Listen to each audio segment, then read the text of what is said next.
All right, welcome back to Steeler Thoughts and Chief Feelings, episode 49, the Tony Richardson episode. I am your co-host, Chris. I'm the philosophy professor and Steelers fan. I am your other co-host, Ajay. I am the psychiatrist and the Chiefs fan. Thanks to all of you who follow along, either on YouTube or wherever you download podcasts. And for those of you who follow our film review or our stuff on social media at STCF715 on TikTok, Twitter, and Instagram. For the comment of the week this week, I'll actually pose you a question to start, Chris. So I had sent you a short that I had cut about Juju Smith-Schuster creatively blocking against the Ravens. And I know there's obviously going to be some bias here because you know me and my sensibilities, but just watching that short, what was your impression of the point that was trying to be conveyed? I think my impression was clearly that would be a foul, but he made it look like it was not a foul, right? There was a good effort there, and it helped him score, I guess, right? Am I missing things? No, I think that's good. And then to take that to a next level, well, what did you feel like the tone of the commentary was? I would describe it as kind of wry humor, appreciation, maybe, for the play. That's exactly what I was trying to convey. I don't know that I could have put it any better, but TikTok did not think that's what it was at all. TikTok thought that I was complaining that the Chiefs commit penalties and don't get any flags thrown Well, from that's that clip. interesting. There were so many comments basically being like, oh yeah, crying about the refs, or yeah, okay, take a touchdown off and it's 30-17, who cares? Or, oh, he would have scored anyway. So clearly the message didn't get across in the short, at least to the TikTok audience. Is that just because people are getting they are not getting any of the rest of the podcast? They're just getting that clip and then thinking this is another person complaining about the Chiefs not getting penalties. Yeah, certainly. And I mean, I know that when I'm making the short, but I forget that I have the context of knowing myself and knowing the podcast, and it's hard for me to imagine what this would sound like to someone who had never heard me talk about anything ever before. But apparently it sounds like someone complaining about the Chiefs. That's unfortunate. There's no real way around that, right? It's not like we're going to constantly remind everyone of the context of everything we're saying. It just that would be terrible. No one would want Yeah, that podcast. yeah. So yeah, that's just I guess how that kind of content will be engaged with nowadays. Well, Yeah. yeah, that was a flurry of comments. I will say one thing that really surprises me is I've done this before as far as a rant on this podcast, so I will keep this short. But the number of people that just will say things like, well, what is a low block? A low block doesn't exist. And it's just it's not that hard to just look these up. Do you know how I know the rules? I go to the rule book. And I normally don't engage with the comment. I try to only engage with comments on social media that I feel like are earnest attempts to have a discussion about something rather than just commenting for comment's sake. But I did have to reply to a couple of those with the links to the specific descriptions of the penalties that they were claiming didn't exist. Um, Yeah, that's yeah. that's nice. Ground the discussion a little bit at least. These things are not, there are things that are up for debate. I mean, we'll talk about the Jaguars game, but there's many things that are not up for debate. And I feel like let's at least agree on those things so that we can move forward. A low block exists in the rule book. Just look it up. Yeah. Yeah. I don't know. Yeah, anyone that has listened to this podcast should know, right? We both love Juju as a player. And that was just, yeah, you know, that was penalizable. But he did a good job selling it, right? I think that's our position here. Um, Ultimately, it was hilarious. I feel like yeah. Like that's Yeah. what there was one commenter who I thought was actually engaging and was like, "But do you really think that he wouldn't have scored anywhere?" And I was like, "No, no, I think he would have scored anyway." And unfortunately, this person didn't have the context, but I said as much in the actual film review. But I just think it's funny. Like it's really funny. Like it's and it fits with like our theme with Juju as a Kansas City Chief is the guy who does all the little things to try to help the team win. And I feel like this just fits that theme perfectly. Like he trips and he's just like, well, I'm gonna fall into these guys to try to stop him from getting to the running back. Like it's just the most Juju play. Yeah. Like, what can I do at this point? Because I'm falling over, right? um, yeah. The real like clever move would have been maybe he did this intentionally. Like maybe he trips intentionally so that he can take him out both out via a low block, but not make it look like that's what he's doing. I mean, that would be awesome. Like that. Honestly, if anyone is doing that, it would be Juju. Uh, Actually, now that we're on the topic of Juju, I feel like I got to bring up. So the Chiefs beat writer for ESPN, Nate Taylor, wrote an article. Basically, the theme of the article is about how Alex Smith like brought Patrick Mahomes under his wing, and he's kind of extrapolating that into Alex Smith creating a culture of like players bringing up the young guys and teaching them, even if those young guys are going to take their jobs. And so he had some quotes about Juju, which I just thought was awesome. Like uh, he talked about like Juju coming back to the team, knowing that he was going to be like the fourth receiver. And this is straight from the article. He says, but such a role was okay for Smith-Schuster, who understood that his biggest contributions for the Chiefs, helping with the development of fellow receivers Xavier Worthy, Rashee Rice, and Hollywood Brown, might not be next to his name in the box score. He's like, and this is a quote from Juju, this offense is so unique that anyone can make plays, anyone can get the ball.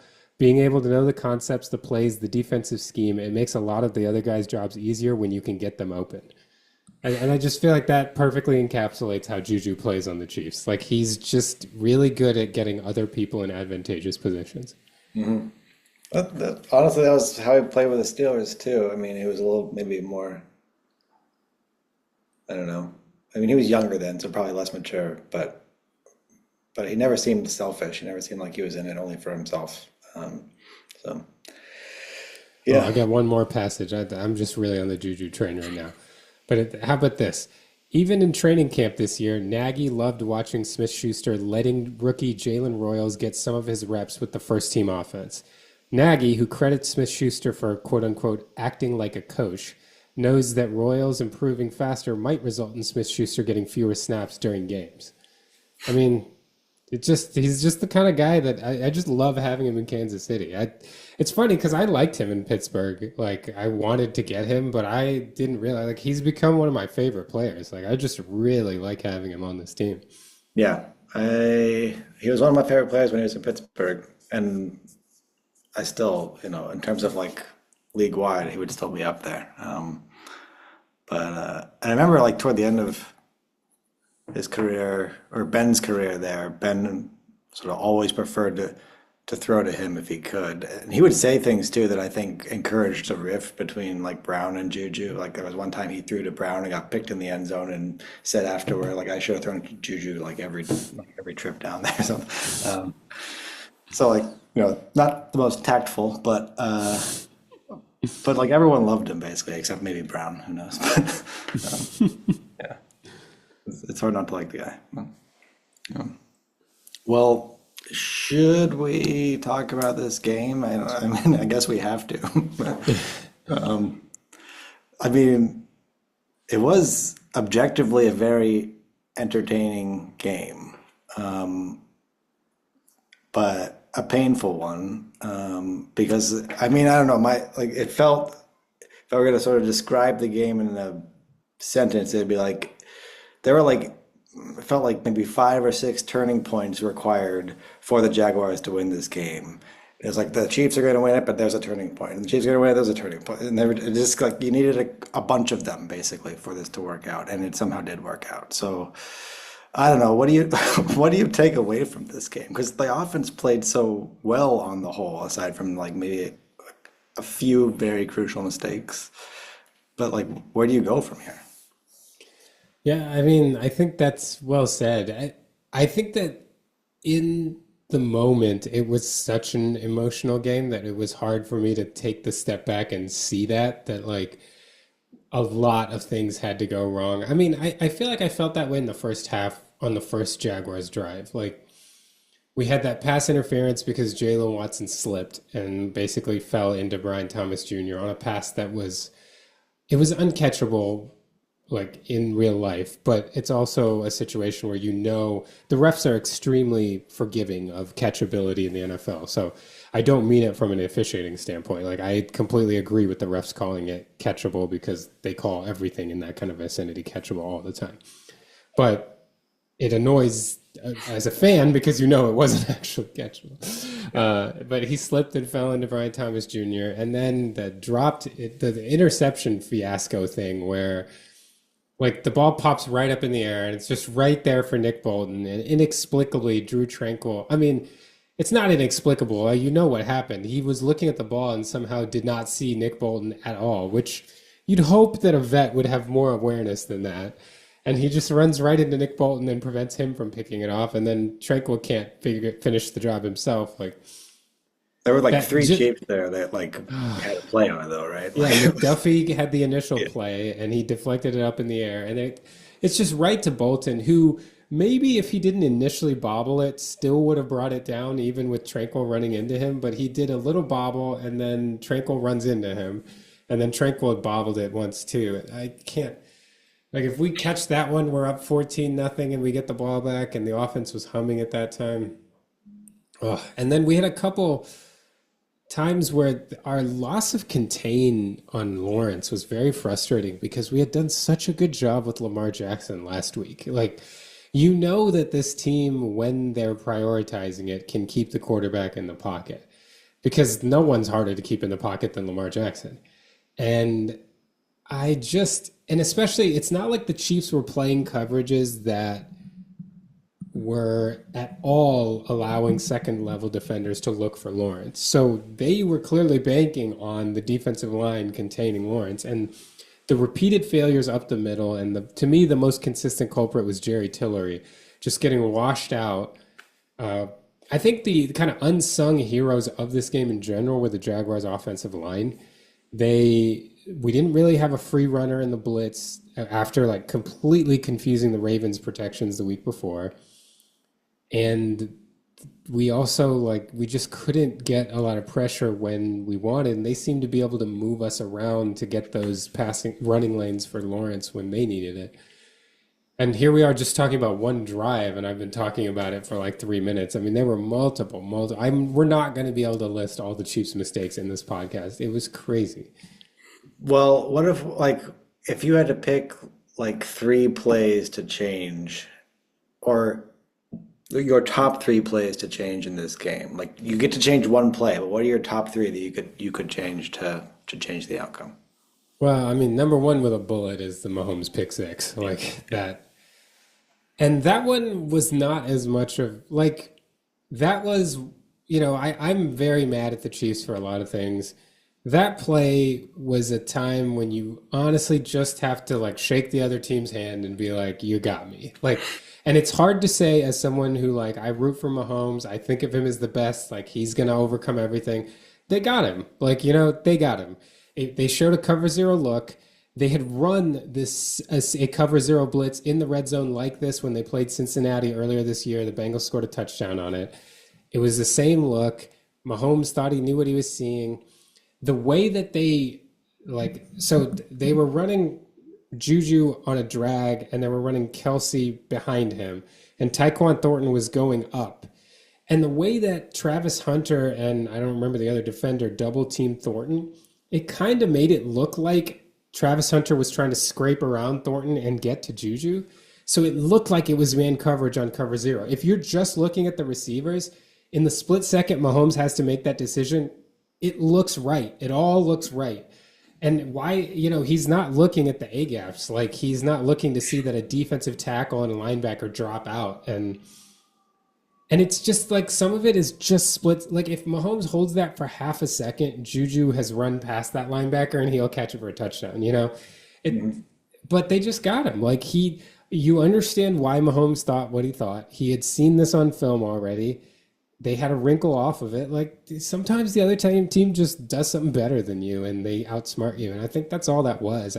I was so surprised at how many people were equating this to just a general like I think the phrase Bill Simmons used was like he threw it to an underneath linebacker like a mistake a rookie would make. And it's like, well, no. Yeah, Like this no. isn't like Aaron Rodgers throwing a pick to Spillane, Robert Spillane on the Patriots. Like this was because it's on the goal line, it's a bang bang play. Because you think it's cover zero, like you're making a split second decision. You understand why he thought like, do I wish he had, you know, been smarter than them and got the next level? Yeah, but like you understand that you're gonna get outsmarted sometime. Nobody's perfect, and he just got. Yeah. Yeah. I think that seems like an accurate diagnosis of the pick itself. And especially in those like short, situations where like a linebacker drops when you're not expecting to and you're trying to make a quick pass, or even a defensive lineman drops when you're not expecting to. I remember one or two plays in Ben's career where he threw a pick to a defensive lineman who like had fallen over and just got up as he was dumping the pass off or something, and oh, here's the ball. Right? So sometimes, yeah, sometimes it just like you can't really like, yeah, to throw a pick to an underneath linebacker or to a defensive lineman sounds bad, but if you watch the play, it's just a And a I feel play. like I really have to credit the linebacker. I think his name's Devin Lloyd. Yeah, He didn't just drop like a regular drop. Like he sprinted over toward because the Chiefs had three in a bunch. If he had just dropped a regular zone drop, he's not going to be in the passing lane. But he just went, and he just had like that's why it's just like that throw had to be at the perfect time. Like it's just everything lined up. Like I don't know. Sometimes they beat you. This is the NFL. Sometimes the other team has the right play and the players know what they're doing, and sometimes they get you, and that's it happens. yeah. I guess the other aspect of that play is the return. Um, could things have gone better there? Like probably. Like Kareem Hunt, I think had a chance to make the tackle kind of Yeah, early, and you kind of wish that had gone better. But yeah, sometimes they're just sometimes it just doesn't break that way. So yeah. um, It's tough. I should credit though, and I did in the film review of this play. Tyquan Thornton and Juju Smith-Schuster ran all the way from the back of the end zone and were there at the goal line trying to make a stop. Like that was incredible effort from both of them. yeah, and wasn't like Thornton looked like he was gonna get there maybe before the goal line, but I think was he thinking like I can't be the first one to make a tackle because I was out of bounds, or is that a rule? I don't, I don't think so. I Okay. think he can't punch it out while he's out of bounds, but I think he was too focused on punching the ball out, and so I he was see. trying to like line up a ball swing, and then he ended up missing the ball swing anyway. But instead of just trying to I mean, he probably rightfully thought that he wouldn't be able to tackle him from behind. Like Thornton has put on some weight, but he's still a pretty wiry guy. Mhm. So he's probably trying, like, he really looked like he was trying to, like, he swung like this for his outside arm and just missed it. Yeah. Um, Honestly, on replay, I mean, live, I thought like, I didn't understand why he was going with his right arm. I thought he was swinging for the wrong side. Like, Devin Lloyd had the ball in his left arm, and it looked on the broadcast like he was swinging on the other side. But on all 22, when you see it, like, he actually did swing correctly toward the ball hand, but he just missed it. Yeah. Yeah. Um, would have been a pretty sweet play to get a fumble there at the goal Yeah. line, take it all the way back or something, right? Um, but okay, so that was obviously a huge play. So that's like the number one to change here. What other ones would you change if you couldn't change that one? Uh, the second one would, weirdly enough, like I know the interception that like Bolton's interception would have been a good one, and that would have been cool to get a turnover. But I think I actually would have done the Jalen Watson pass interference earlier in that drive because that was a 3rd and 15. The Jaguars had gone three and out their first couple drives. They were still on their side of the 50, or it might not have been 3rd and 15. It was like 3rd and 7 or something. I don't remember. No, it was third and quite a bit. It might have been 15. Anyway, Like, if that's not pass interference, we get him off the field there. We're up 14-0, having just scored on 2 long drives, and we're about to get the ball back in the second quarter. I think that would have been play number 2 for me. And although, I don't know, that may or may not be a good choice because, yeah, I think that's still, but play number 3 would then be on their last drive. We had them in third and quite a bit again, and the time was running out, and Lawrence threw like a fade pattern down the right side to Brian Thomas Jr. And it really looks like Jalen Watson just jumped early. He was so close to that, though. At least from the broadcast, I thought he hit it. And the thing is, he's very good at that. Like, he has made play. Like, he had a very similar, like, one-handed swat down the right sideline against the Ravens week 1 last year. Like, his ball skills in, like, swatting passes are pretty good. Like, when he went up for it, I was like, oh, he's going to knock it down. Like, Jalen Watson always knocks it down. And if that would have put them in 4th and long, like, scrambling, they were already behind the sticks, and it was like a 33-yard pass that was field tilting as well. Like, they had not been moving the ball, and so they were able to get down the field quickly. That was tough. I guess on the same level as that one, you could also do the pass interference by Shamari Connor in the end zone, but that would at least be a 4th down in the red zone versus this would have been a 4th down on our side on the other side of the field. So change that one, they could still tie the game. Wait, could they tie it? They were down 4 at that point, right? Yeah, they were down 4.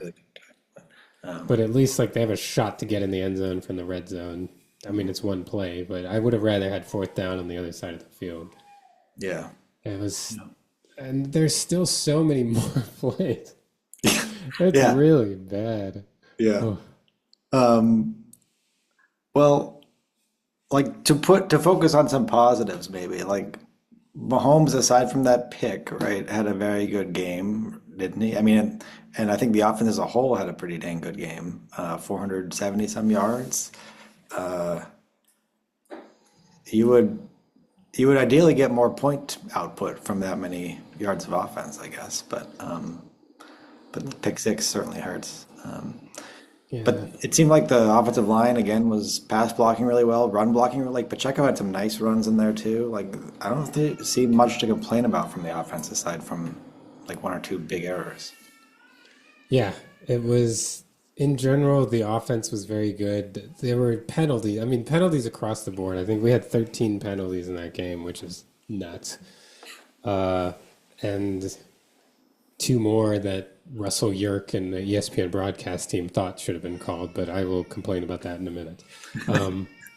But the offense, you can't really ask much more of them in the game. I think that as far as mistakes and complaints regarding the offense, I have just a few, and it's mainly penalty related. Like Kingsley Suamataia had a really costly hold at the end of the third quarter that ended up setting back a drive, and we ended up punting. Near the end of the second quarter, when the Jaguars had come on that long drive and they managed to score a touchdown. We got the ball up 14-7, and the first play was like a flip pop pass to Xavier Worthy that Josh Hines-Allen blew up for a 6-yard loss. A lot of people hated the play call because they were like, well, everything was working. Like, why'd we try to get cute? And it's like, I don't care about that as much as because on film, like if he gets past Josh Hines-Allen, like that's gonna be that could have been a touchdown. They had like blocking ahead, like.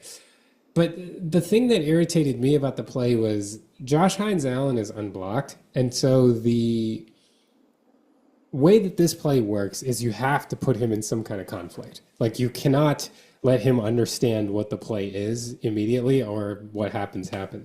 So I didn't understand why the choice was to do a pop pass. Because what happens is like he takes the snap and he just pops it up in the air for Worthy. Like Hines-Allen from his vantage point can see the ball. Like then he does like a fake to Pacheco after like Hines-Allen's already gone. Like he knows where the ball is. Like against the Ravens, we did an end around, and on that play we faked the handoff first and then tried to hand it to Worthy as a handoff. Like that makes more something to. You just cannot afford, like, he's the best player on their defense, except maybe Devin Lloyd now because he's been picking the ball off like crazy this year. Yeah. But He's the best player on their defense. Like when you're leaving him in conflict, you have to do enough to confuse him to make sure he can't do what he did. And I didn't think that play was set up in a way that would do that enough. And that's my only gripe, and that's why I'm frustrated with that play, is that it just looked a little too obvious. Like, and it wasn't like a very subtle pop. Like Mahomes just like boop, and like lobs it up in the air and Worthy catches it. Like anyone who's at the line, like maybe a safety doesn't know where the ball is, but the guy at the line of scrimmage can see that. Did that kill that drive? That was was that a first down? 6 yard loss. Yeah, it was first down. Yeah, then I don't think I mean, 2nd and 16, I think we threw an incomplete pass. Or something else bad happened, I think. But yeah, we ended up punting there like immediately. Yeah. And it's true, like the Jaguars punted too, but it was already like, I don't know, that was a real opportunity to go in and get points, going into the half. Even going up 17-7 or something would have been nice. And then coming into the third quarter, we didn't score either. That third down pass to Hollywood Brown, there was a lot of contact that Russell York didn't have a problem with on that play. But,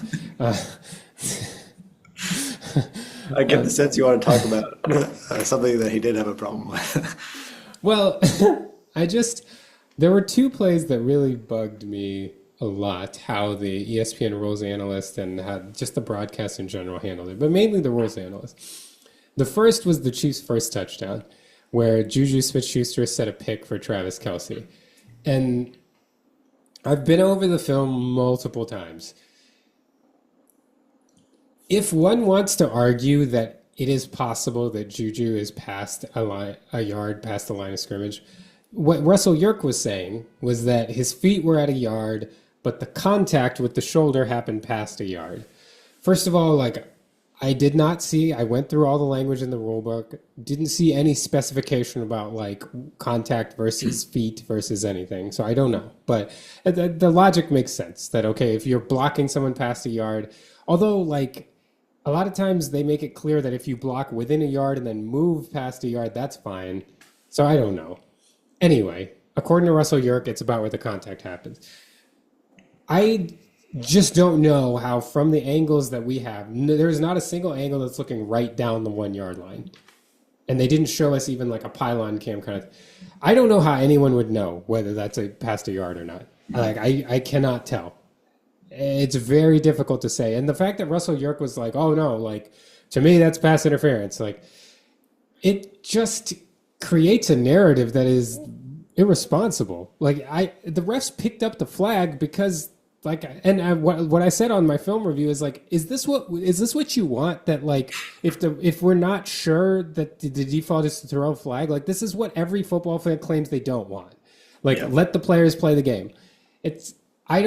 I just don't think any person in good faith, I'm telling you as a Chiefs fan, I cannot guarantee you that he was within a yard, but I don't know how you could say the other way. He was right at that 1 yard marker.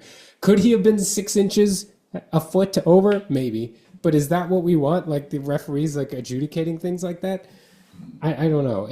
The fact that he was so definitive is what made me mad. It's like that felt like the kind of thing where if there weren't this narrative about the Chiefs getting all the calls, which we've already disputed, but if there weren't that narrative, he wouldn't have been so sure. So it was more like because of that narrative in the background, that's what informed his judgment. Yeah, right. That's how he read it. Oh, this is another instance of the Chiefs getting a call. And to me, like, I want to make it clear, like, I don't think that the ESPN broadcasters believe that there is a narrative against the Chiefs. What I do think is that they know that complaining about officiating sells. Like, I think that they know that if you...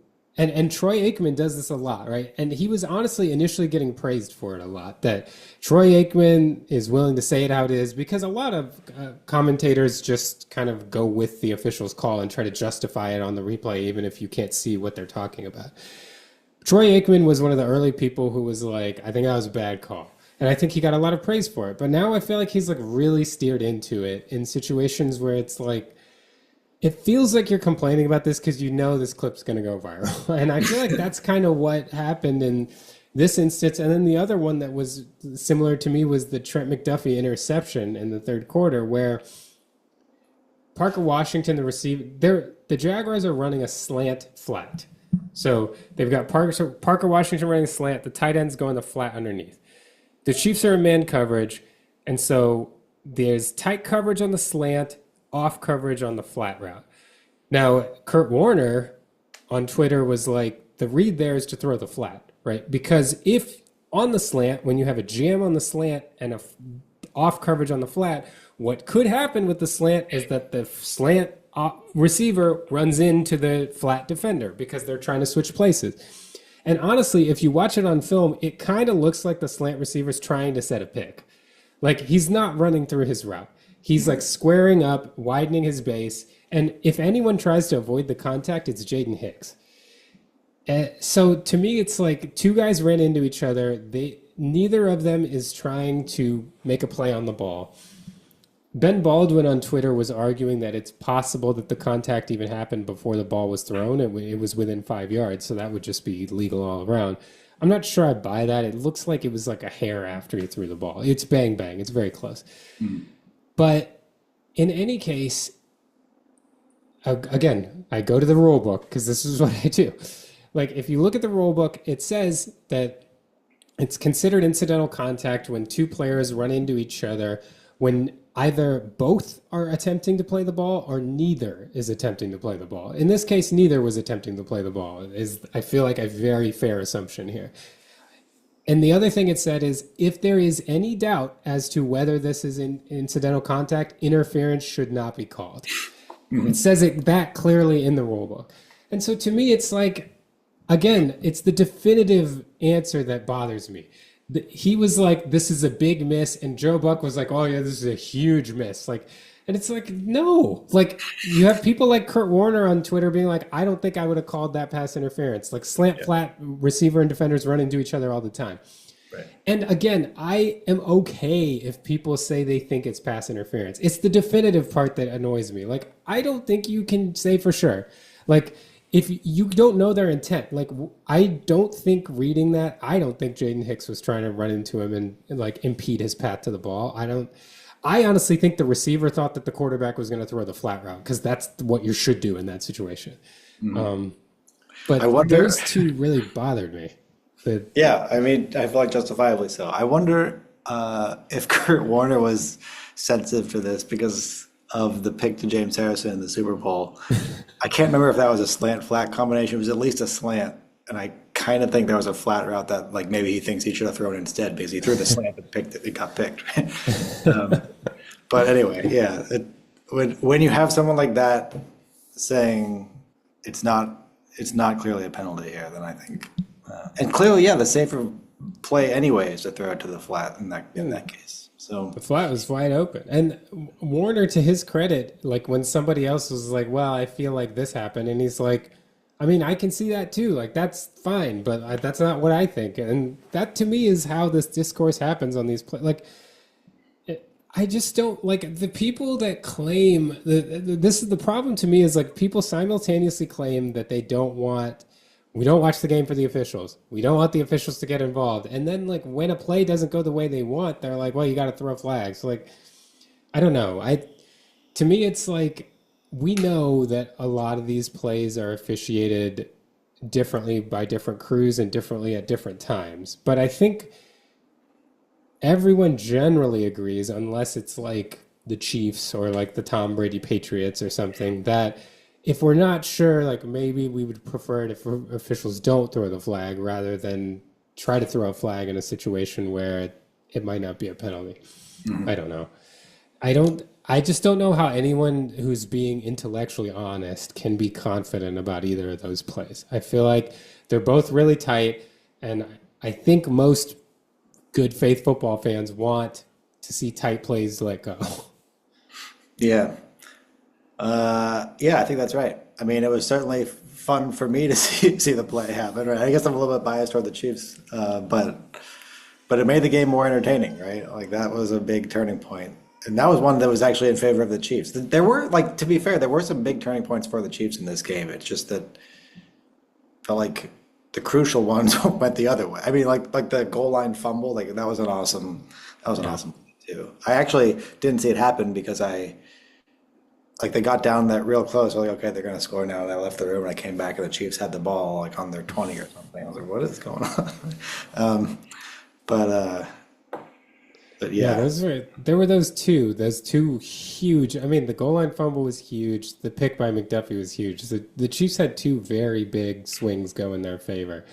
Um, the goal line fumble to me was a little more like we made that happen, yeah, whereas I think the slant, the pick, like everyone was doing their job, but Lawrence threw the wrong. Like I don't know why he doing the threw the wrong slant. pass. Yeah, Yeah, like so that one was a little more fortunate. I think the fumble was like Nick Bolton being one of the smartest. Like his instinct to just go right for the ball in that situation was crazy. Like it's almost like he knew Lawrence was gonna attempt to put the ball over. Like that was awesome. yeah, yep. That was an awesome play. Well, we should take a break. Do you want to, and then come back and wrap this one up? I mean, we still have more to talk about, maybe on the defensive side. And I'm curious, like, was Lawrence good in this or not? It's a hard performance to evaluate, I feel like. So anyway, we'll talk a bit about that too, maybe. But Well, that's a nice tease for I guess the instantaneous break if you're listening to this, yeah. but we'll be back. All right, welcome back. So we have I guess yeah, we have two things on the agenda before we get to previews for next week. Maybe more than two, but I have two things at least that I want to talk about. So one was on that last play on the Jaguars' last drive, the Chris Jones discussion here, right? It looked like he was like basically not defending the quarterback run on that play. And what's the how has this narrative gone, right? Like I think there were some people saying well, like was he just not putting in effort on the play, or one I heard another story that well he was thinking they should just let them score basically, and so the Chiefs had some time to respond. What was the do you know what the deal is there? Well, it's just looking at it multiple times, it seems highly unlikely that the Chiefs were trying to let them score, just based on how everybody else was playing that play. It just feels like they were, like it just like I said earlier, the Jaguars' offensive line played well. Like the Chiefs were going after the right side of the line, and no one was getting any penetration. The left side was just Charles Omenihu, and he got double teamed and knocked over. And like there was just a clear path. The one person who confuses me more than Jones is Jaden Hicks was like on the second level. And I guess he must not have noticed that Lawrence fell because like the guard was like in space and then kind of went over to double Omenihu and knock him down. So there was a gap like with Lawrence on the ground. If Jaden Hicks just like comes through, he might have been able to touch him down there. Yeah. I don't know. But anyway, Yeah. going back to the Chris Jones part, um, I don't know. I think he was tired. Like, Yeah. I think that like at the snap, he probably thought that like it might be a short pass, like he can jump. It looked to me like someone who was like bracing to like knock a pass down, essentially, which we've known Jones to do in clutch situations. Now, I mean, he didn't really show any effort when Lawrence was on the ground, but I don't know. I don't feel like it's a good look, but I'm not like clutching my pearls about it. Yeah. It's like I'd like for him to do better, and I think he will. Yeah. And it's not like he's not put in plenty of effort over his career. Right? Um, but yeah, it's not a great look. The play also just like from the Chiefs' perspective, just like sucked, right? Oh my God. I think the number of times I was sitting with my wife, and the number of times I was just like, that is the dumbest thing I've ever seen. Like, I couldn't stop. Like, the dumbest way to lose a game. Like, actually, Trevor Lawrence looked like one of us would look like in the pocket for about 3 seconds before he got to his feet and Yeah. looked like an NFL player again. Like this is what would have happened if I had took a snap under center. Like he gets stepped on, he falls down, then he like half tries to get up and falls down again. Like that's just like an average person playing quarterback. And then Yeah. after that, he looked like an NFL quarterback again. It's like trying to get up from a prone, not even a prone position, just like a position on the ground and not being able to get up. It's like I don't know. And then to score a touchdown after that. Like, it's still not worse than the Mariota pass to himself touchdown. Like, but man, we've had some bad ones, and it's always against the AFC South. Like Titans, Mariota threw it to himself, and then we had the play where Andrew Luck picked up a Donald Brown fumble and dove into the end zone for the game-winning touchdown against us. Like, whew, we've had some rough ones. Yeah, yeah. I This mean was bad.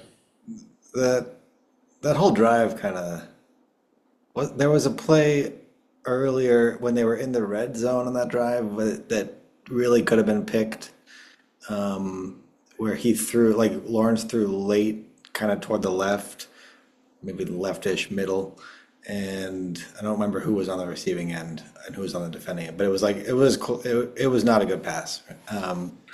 And then there was the pick that was, of course, overturned in the end zone, which gave him the first down. Yeah, there was a lot of ways for that drive to not go that way. Not to mention the 33-yard pass we already talked about.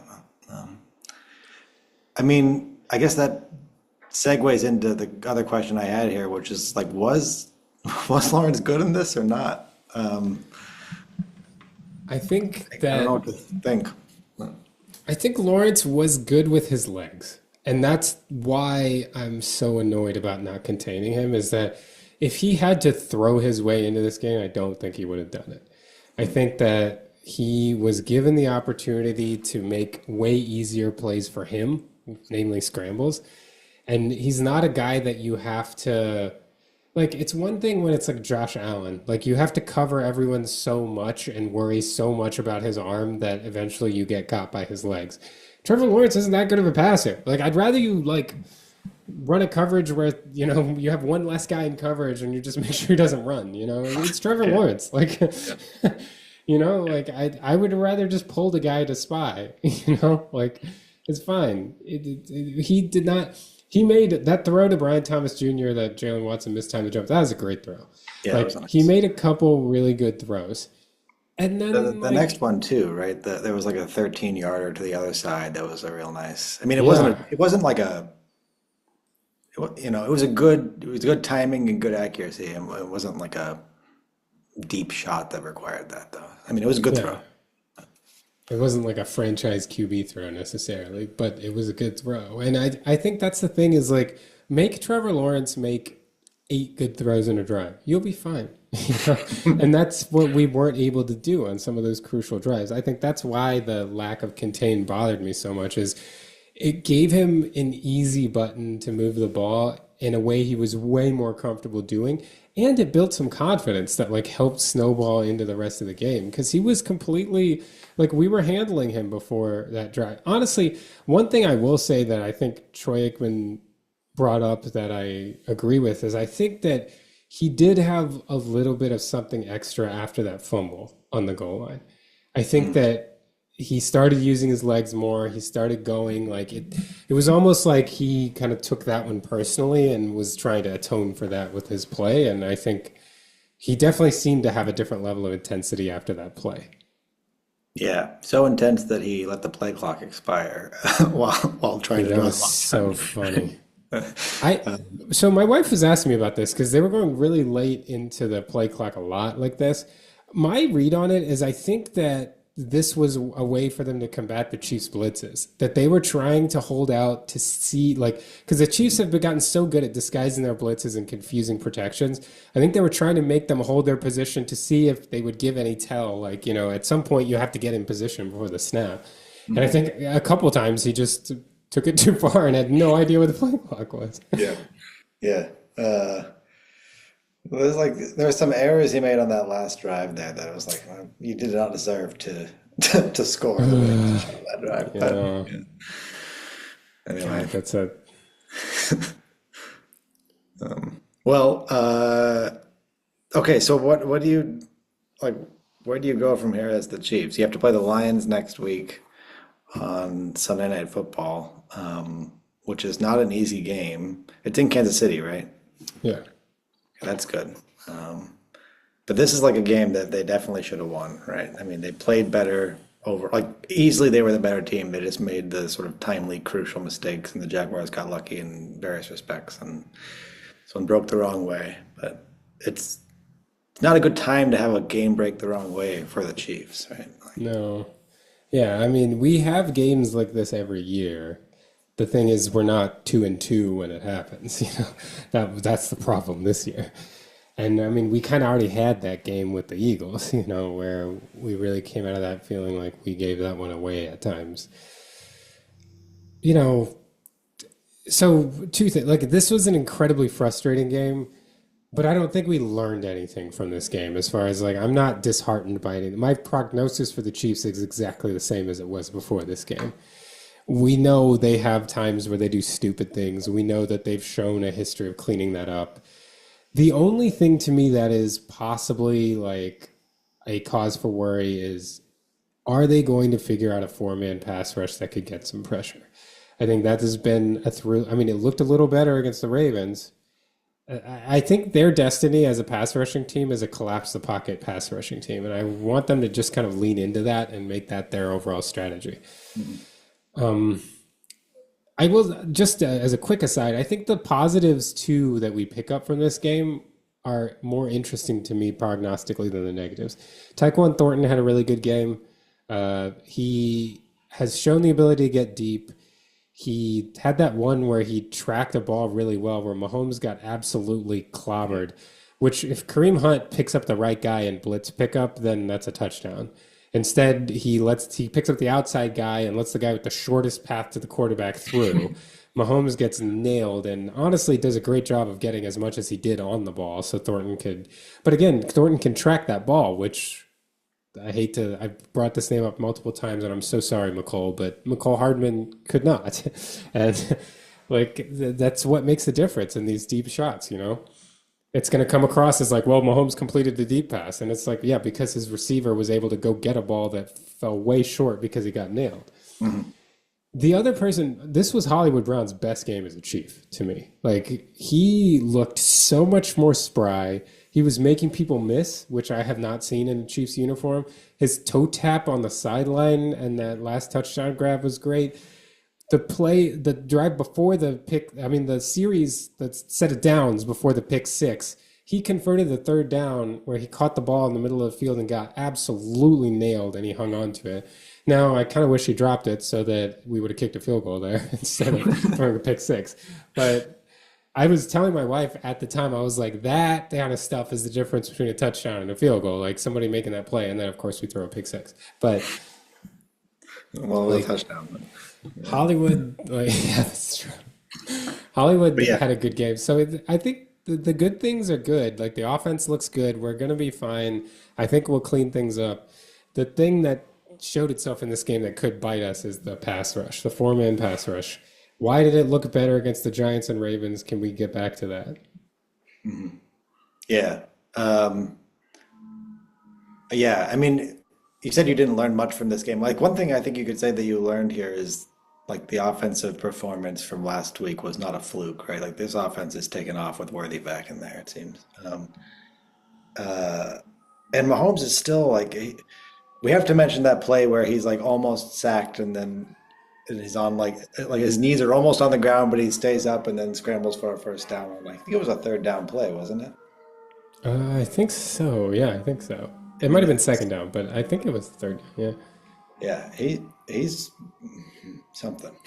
And also that one of those throws to Thornton was pretty nuts too. He was like scrambling diagonally to his left, and he threw it across his body to the right, like 20 yards. Was it like a no-look pass? It was at least like a I'm not facing you as I throw it, right? It was like that was crazy. I don't how he has the flexibility and arm strength to make that throw down the field.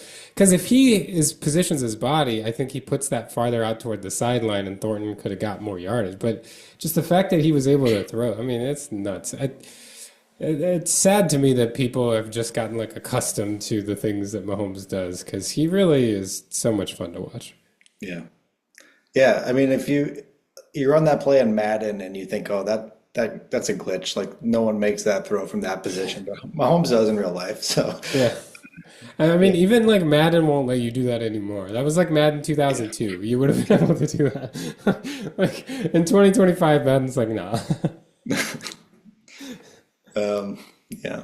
Well, okay. So tough turnaround to play the Lions this week, but do you want to predict that one? Yeah, I think we're gonna be okay. I wonder too how much of the problem was that like we had that big game against the Ravens that was a must win. We were looking at the Lions at Sunday Night Football, and I think we might have not taken the Jaguars seriously. I mean, we clearly didn't take the Jaguars seriously enough, but I wonder if that's why. I think things are gonna get back on track.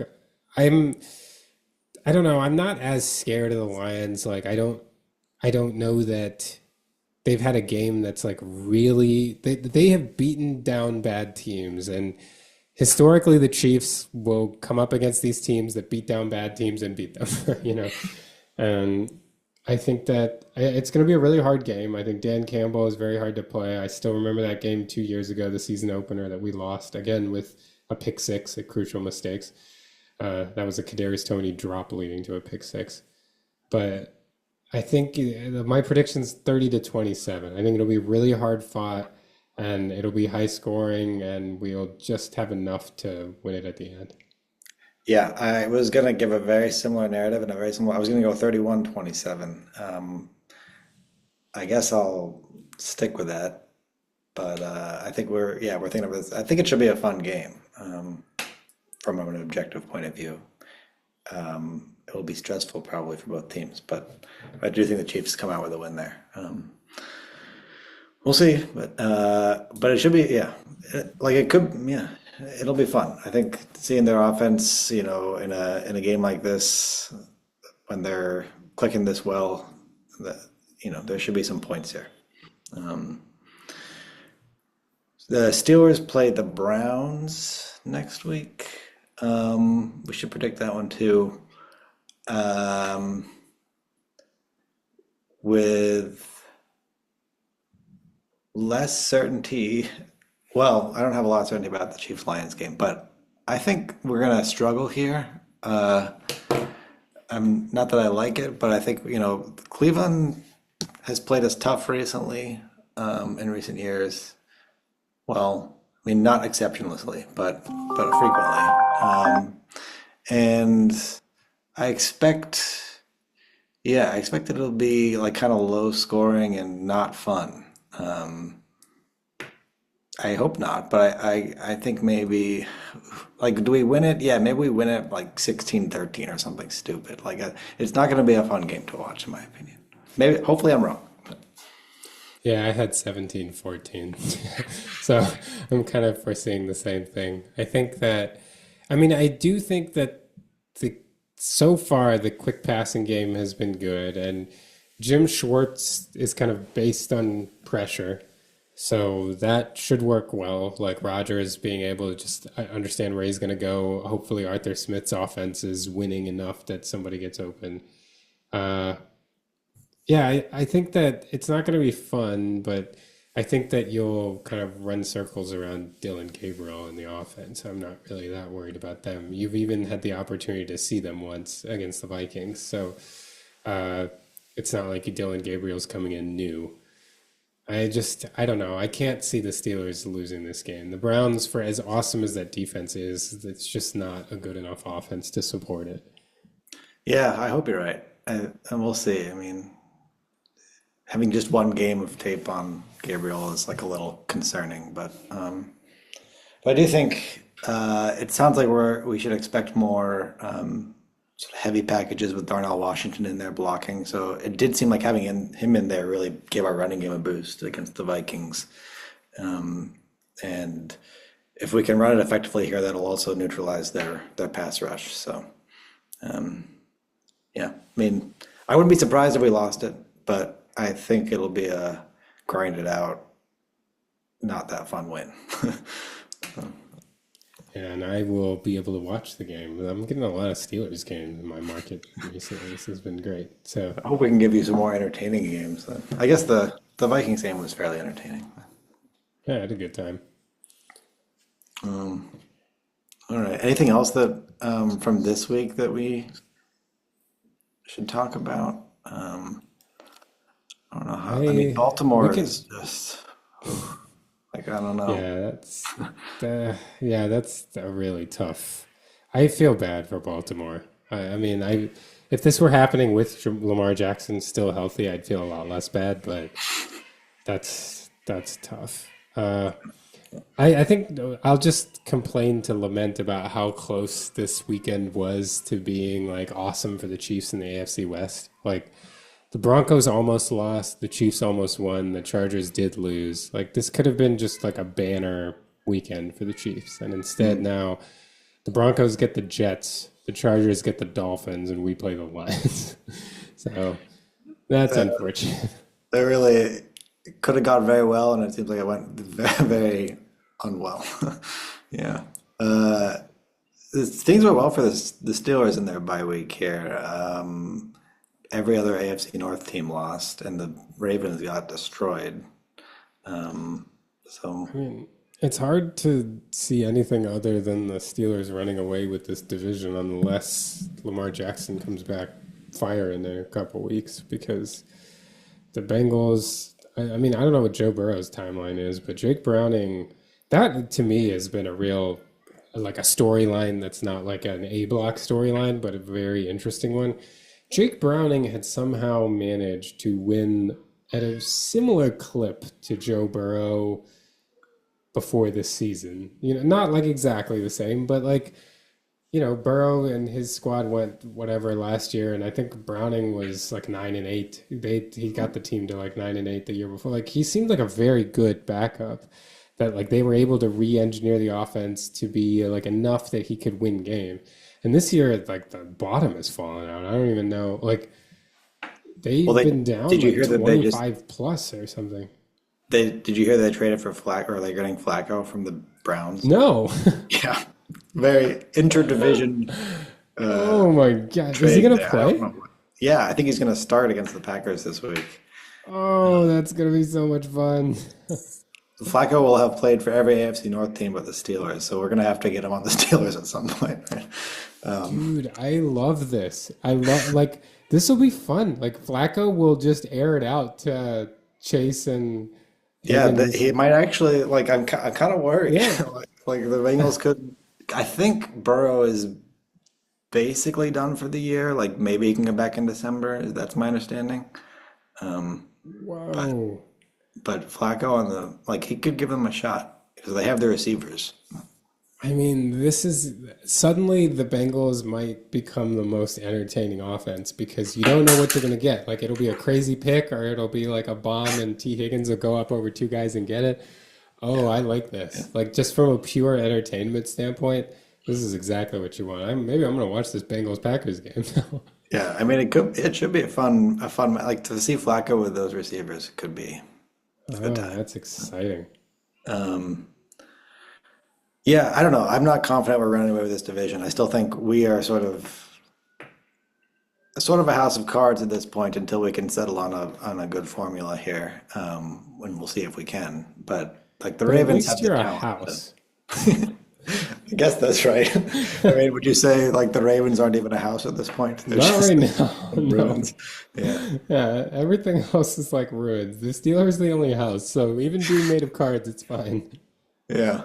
I mean, this is what our MO has been recently. We're a house of cards, but we are a house. um, yeah, I don't know. I think we have some promising things certainly from that Vikings game if we can build on. But we'll see what we did with the bye week. But I'm not like I could even see the Bengals getting back into this thing with Flacco. I could see the Ravens turning it around once Jackson's back.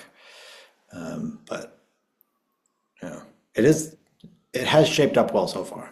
I'll say that. Yeah, because like to me, like turning it around for the Ravens is like best case scenario, like 10-7. Like, Yeah. it's be a lot to ask him to do better than that. Like, Hmm. because presumably they'll be at best 1-5 when Jackson comes back. Maybe Yeah. more if he's out for longer. So then, like, he'll go like 9-2 just to get to 10-7.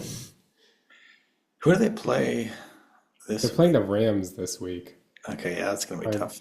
yeah, hard to see them winning that game with Cooper Rush the way they Yeah. looked against the Texans. So then, like, yeah, that's and I mean Flacco will at best I think go 500. Like that's just like I think like 80th plus percentile for Flacco is like 500.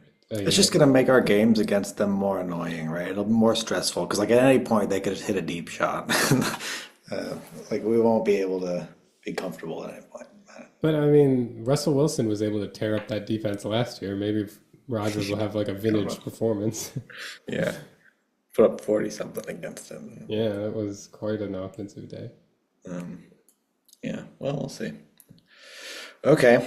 Anything else um, mentioning? No, I feel like the NFL discourse had accepted Baker Mayfield as being like the most exciting quarterback in the league, and I feel like Flacco's about to take this mantle. He's coming for it right now. With those receivers, I feel like I would bet on Flacco as being the most exciting guy for the rest of the year.